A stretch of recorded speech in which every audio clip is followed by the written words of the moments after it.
Assalamu alaikum, my YouTube family. So now it's our fourth lecture. Now we start levels of organization.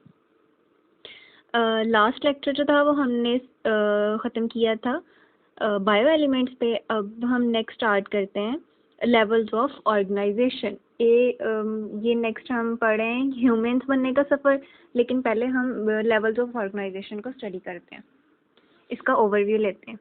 ठीक है, तो start में है. सबसे स्टार्ट में जो लाइफ का जो स्टार्ट है वो होता है सब एटॉमिक पार्टिकल से. ठीक है, सब एटॉमिक पार्टिकल्स ये क्या होते हैं? Particles that makeup an atom. जो पार्टिकल्स एक एटम को बनाते हैं उनको हम बोलते हैं सब एटॉमिक पार्टिकल्स. अच्छा, तो सब एटॉमिक पार्टिकल्स ने मिलकर क्या बना दिया? एटम बना दिया. ठीक है, अब नेक्स्ट है एटम क्या होता है?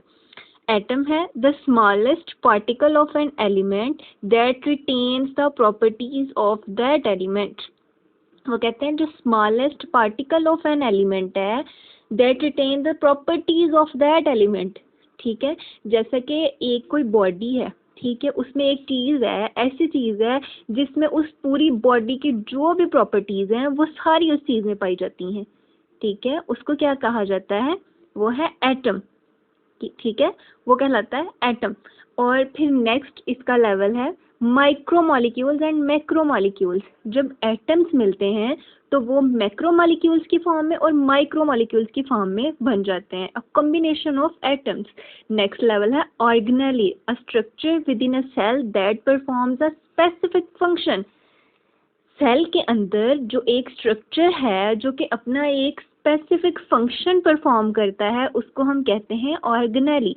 ऑर्गेनेली में उन्होंने एग्जांपल्स दी हुई हैं माइटोकॉन्ड्रिया, क्लोरोप्लास्ट और न्यूक्लियस. नेक्स्ट हम पढ़ेंगे भी कि इनकी परफॉर्मेंस क्या क्या है. ठीक है, उसके बाद है cell, the unit of life. जब ऑर्गेनेलीज मिलते हैं, स्पेसिफिक फंक्शन परफॉर्म होने लग जाते हैं, तो फिर वो मिलके क्या बना देते हैं? एक सेल बना देते हैं, यूनिट ऑफ लाइफ. इसकी एग्जांपल उन्होंने दी हुई है नर्व सेल. नेक्स्ट है tissue, a group of similar sales that perform a specific functions. Similar sales हैं, ठीक है, जो कि परफॉर्म करते हैं एक स्पेसिफिक फंक्शन को, उनको कह देते हैं हम टिश्यूज. ठीक है, जैसे कि हमारा नर्वस टिश्यूज हैं. उसके बाद है टिश्यूज के बाद बन जाता है organ, a structure normally composed of several tissues types that form a functional unit. जब बहुत सारे टिश्यूज होते हैं वो मिल जाते हैं, मिलके एक फंक्शन परफॉर्म करते हैं, उनको हम कह देते हैं कि ये एक ऑर्गन बन चुका है, इसमें बहुत सारे टिश्यूज ऐड हैं. ठीक है, जैसे कि हमारा ब्रेन, ये एक ऑर्गन है. उसके बाद नेक्स्ट चलता है organ system, two or more organs working together in the execution of a specific body function. ठीक है, जब दो या दो से ज़्यादा ऑर्गन्स मिलके काम करते हैं एक फंक्शन परफॉर्म करने के लिए, एक स्पेसिफिक फंक्शन परफॉर्म करने के लिए, तो वो बन जाता है ऑर्गन सिस्टम, जैसे कि हमारा नर्वस सिस्टम है. उसके बाद नेक्स्ट है multicellular organisms and individual living cell composed of many cells. जब एक इंडिविजुअल बन जाता है, ठीक है, उसमें बहुत ज़्यादा सेल्स होते हैं. ठीक है, वो कहलाया जाता है मल्टी सेलुलर ऑर्गेनिज्म. जैसे कि फ्लोरोंग एंटीलोप, ये उन्होंने एग्जांपल दी हुई है इसकी. नेक्स्ट है species, very similar potentially interbreeding organisms. वो कहते हैं जब एक जैसे जानदार एक जगह पे रह रहे हैं और आपस में ब्रीड कर रहे हैं तो उनको क्या कहा जाता है? हम कहते हैं स्पीशीज. जैसे कि पहले हम ये प्रोन गॉन की एक स्पीशीज, एक जानवर था, अब वो जब मिलके रहने लग गए हैं तो उनका एक हर्ड बन गया है. ठीक है, तो वो कहलाएंगे स्पीशीज. स्पीशीज से नेक्स्ट है population, members of one species inhabiting the same area.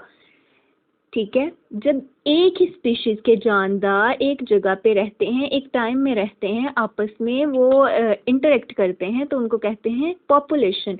Next है community, to or more population, जैसे कि दो या दो से ज़्यादा पॉपुलेशन एक जगह पे रह रही हैं और आपस में इंटरेक्ट कर रही हैं, जैसे कि पॉपुलेशंस ऑफ ह्यूमंस होगी और साथ में पॉपुलेशंस ऑफ कोई भी और ले लें, इन्होंने इधर दी हुई है snakes, antelope, hawk, bushes, grasses, मतलब जैसे कि वो अपने एनवायरनमेंट से भी वो रिलेट कर रही हैं और वो आपस में भी एक दूसरे में उनका लेन देन चल रहा है, तो ये कहती हैं कम्युनिटी।